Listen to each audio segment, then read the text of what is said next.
கலைஞரின் மூத்த மகன் முத்து மறைவுக்கு மக்களவை எதிர்க்கட்சித் தலைவர் ராகுல் காந்தி இரங்கல். முதலமைச்சர் ஸ்டாலினை தொலைபேசி வாயிலாக தொடர்பு கொண்டு இரங்கல் தெரிவித்தார்.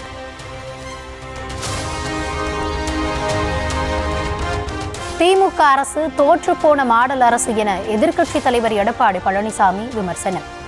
ஒரு குடும்ப பிடியிலிருந்து தமிழகத்தை மீட்போம் என பிரச்சாரம். மக்கள் விரோத திமுக ஆட்சி அகற்றி தமிழக மக்களை காப்போம்.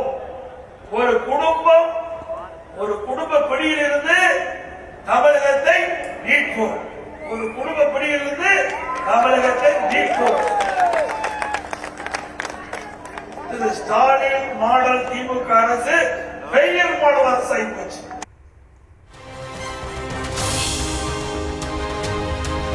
காங்கிரஸ், விசிக, கம்யூனிஸ்ட் உள்ளிட்ட கட்சிகள் எல்லாம் ஜால்ரா போடும் கட்சிகள் என எடப்பாடி பழனிசாமி கடும் விமர்சனம். அதிமுக, பாஜக கூட்டணியை கண்டு கதறுவது ஏன் எனவும் திமுக கூட்டணி கட்சிகளுக்கு கேள்வி.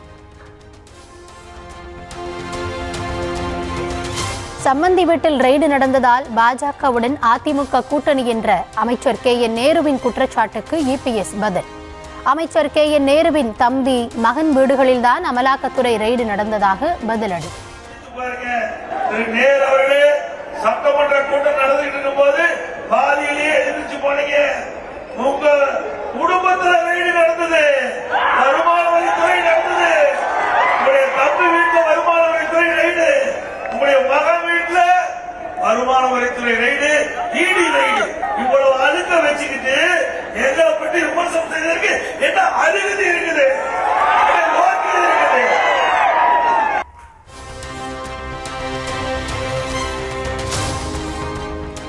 கூட்டணி ஆட்சி என்று கூறும் அமித்ஷாவிற்கு பதிலடி தர முடியாத கோழை பழனிசாமி என அமைச்சர் KN நேரு சாடல். EPS வெறித்திருப்பது ரத்தின கம்பளம் அல்ல, பாஜகவின் பாசிச இரத்த கம்பளம் என்றும் விமர்சனம்.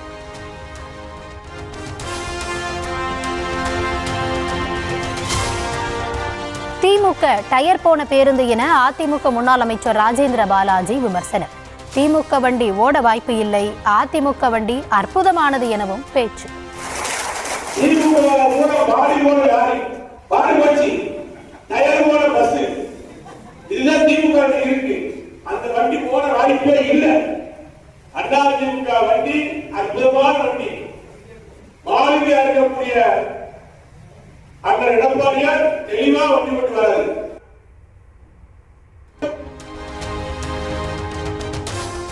வன்னியர்களுக்கு இடஒதுக்கீடு கோரி விழுப்புரத்தில் இன்று பாமக போராட்டம். வன்னியர் சங்கம் உள்ளிட்ட இணை மற்றும் சார்பு அமைப்புகளை சார்ந்த நிர்வாகிகள் பங்கேற்க அன்புமணி அழைப்பு.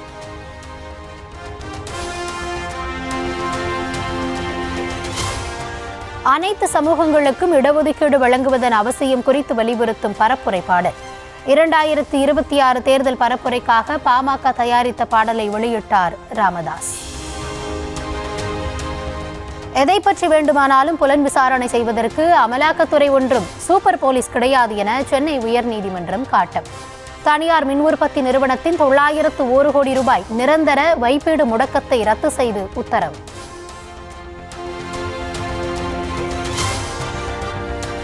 இரு மதங்களுக்கு இடையே மோதலை உண்டாக்கும் விதமாக பேசிய வழக்கு.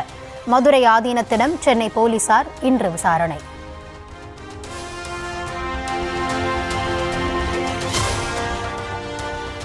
தமிழ்நாடு காவல்துறையை வைத்து விசாரணை என்ற பெயரில் மதுரை ஆதீனத்தை திமுக அரசு தொந்தரவு செய்வதாக பாஜக மாநில தலைவர் நயினா நாகேந்திரன் கண்டனம்.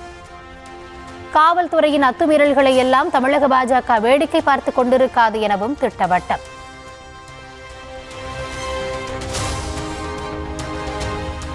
சென்னையில் பகுதி நேர ஆசிரியர்களின் போராட்டம் தற்காலிகமாக ஒத்திவைப்பு. தொடர்ந்து கடுமையான நெருக்கடியால் போராட முடியாத நிலைக்கு தள்ளப்பட்டிருப்பதாக அறிவிப்பு.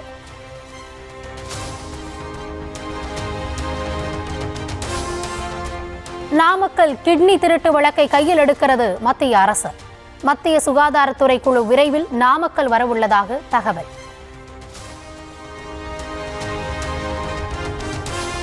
நாமக்கல்லில் நடைபெறும் கிட்னி வியாபாரத்தில் முருகன் என்ற மேலும் ஒரு தரகர் ஈடுபட்டது ஆடியோ மூலம் அம்பலம்.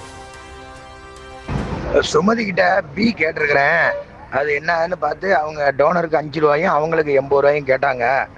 சரி ரைட்டு, 30 ரூபா கூட கொடுத்தாலும் பரவாயில்ல. ஏன்னா அவங்க டோனர் சைடில் 5 ரூபா கேட்டாங்க, இப்போ 5 தான் கேட்குறாங்க. அவங்களுக்கு 5ம் இவங்களுக்கு 80 கொடுத்துடலாம். நல்ல டிக்கெட்டாக அனுப்ப சொல்லு. கிட்னி திருட்டின் மூலம் பல கோடி ரூபாய்க்கு முருகன் சொத்து சேர்த்திருப்பதாகவும் தகவல்.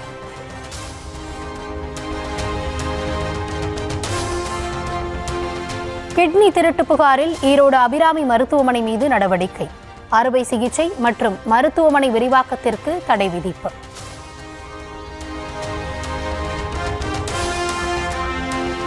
திருவள்ளூர் மாவட்டம் ஆரம்பாக்கத்தில் பள்ளி சிறுமி பாலியல் வன்கொடுமை செய்யப்பட்ட விவகாரம். சிறுமியை பாலியல் வன்கொடுமை செய்த நபர் ரயிலில் தப்பிச் செல்லும் புகைப்படம் வெளியானது.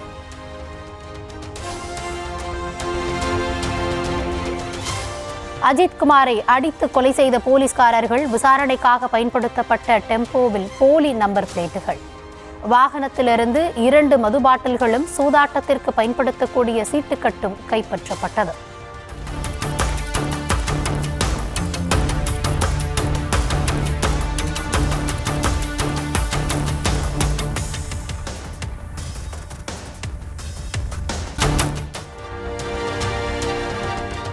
மயிலாடுதுறை மாவட்ட மதுவிலக்கு பிரிவு டிஎஸ்பி சுந்தரேசன் சஸ்பெண்ட்.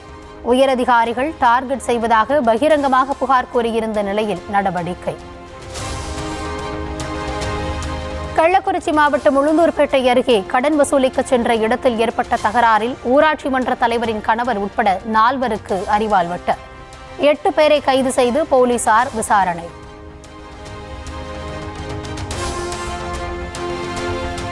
மதுரை மாவட்டம் வாடிப்பட்டியில் புனித ஆரோக்கிய அன்னை திருத்தலத்தில் பல கோடி ரூபாய் மோசடி.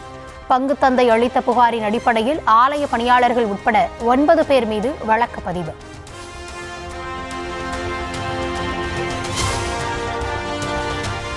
மசோதா மீது முடிவெடுக்கும் ஆளுநர், குடியரசுத் தலைவர் அதிகாரம் தொடர்பான உச்சநீதிமன்ற தீர்ப்பு தொடர்பாக எழுப்பப்பட்ட 14 கேள்விகள்.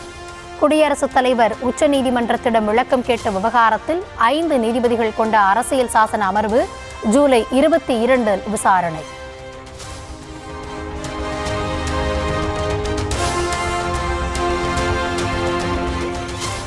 நமது விவகாரங்களை எப்படி கையாள வேண்டும் என இந்தியாவுக்கு உத்தரவிடுவதற்கு இந்த கிரகத்தில் எந்த சக்தியும் இல்லை.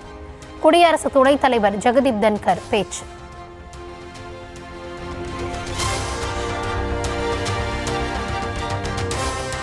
வரும் 23ஆம் தேதி பிரிட்டன் செல்கிறார் பிரதமர் மோடி. 25, 26 ஆகிய தேதிகளில் மாலத்தீவுக்கு சுற்றுப்பயணம்.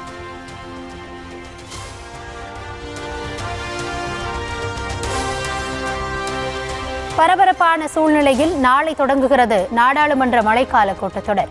முக்கிய பிரச்சினைகள் பற்றி கேள்வி எழுப்புவது குறித்து இந்தியா கூட்டணி கட்சிகள் காணொலி வாயிலாக ஆலோசனை.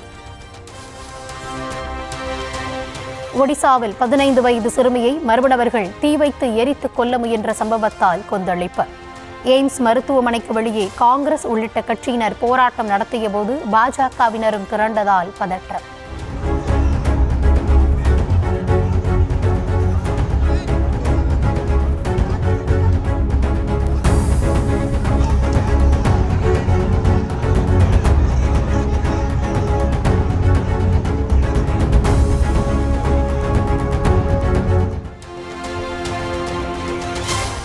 குஜராத்தில் பெண் காவல் உதவி ஆய்வாளரை கொன்றுவிட்டு காவல் நிலையத்தில் சரணடைந்த சிஆர்பிஎஃப் வீரர். லிவ்-இன் பார்ட்னர் தமது தாயை பற்றி இழிவாக பேசியதால் ஆத்திரம். பெங்களூரு விமான நிலையத்தில் 40 கோடி ரூபாய் மதிப்பிலான கொக்கைன் போதைப்பொருள் பறிமுதல். 2 காமிக் புத்தகங்களுக்கு நடுவே மறைத்து எடுத்து வந்த பயணி கைது.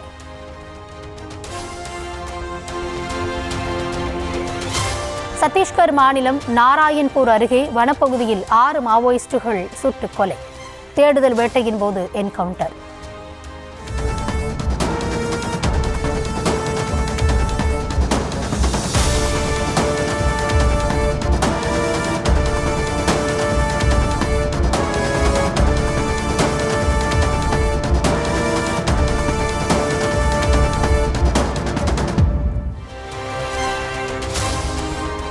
இரண்டாவது ஒருநாள் கிரிக்கெட் போட்டியில் இந்தியாவை எளிதில் வீழ்த்திய இங்கிலாந்து மகளிர் அணி.